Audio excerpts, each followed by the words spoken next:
How I Got My Revenage in College. Good luck with your education, Part 2. At the time, I was working in the administration building of the school as a student employee. As part of my job, I could access anyone's student records, their fees, and their class schedule. The date was fast approaching that was the last possible day to drop or add classes without penalty or specific permission.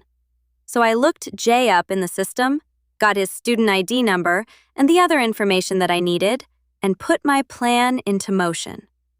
On the last day to change schedules, I used the dedicated enrollment phones in the administration building.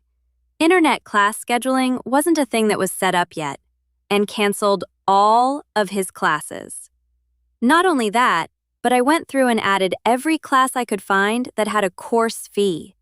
If you owed a debt at the school, you couldn't get copies or your transcripts or anything else. Something that I didn't mention was that Jay was a foreign student and couldn't stay in the country if he wasn't enrolled with a certain number of units.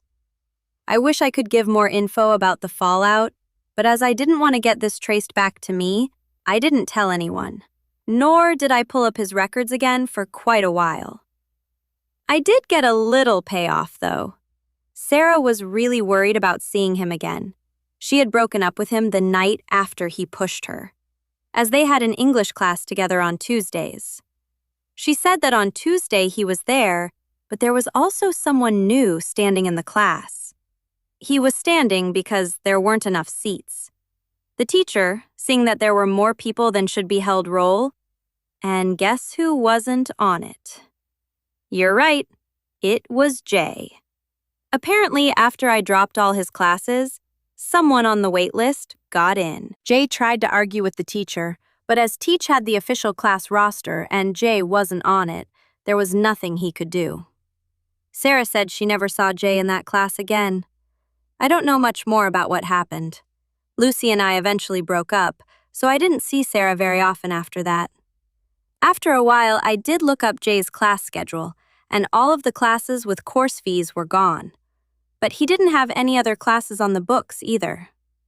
I wanted to assume he was kicked out of school, but I didn't try to confirm it. Either way, Sarah didn't have to have a class with him, and while he probably deserved more, he was definitely inconvenienced and possibly kicked out of school. Sometimes I worry I was too harsh, but then I remember that he deserved it. Mess with me, but not my friends.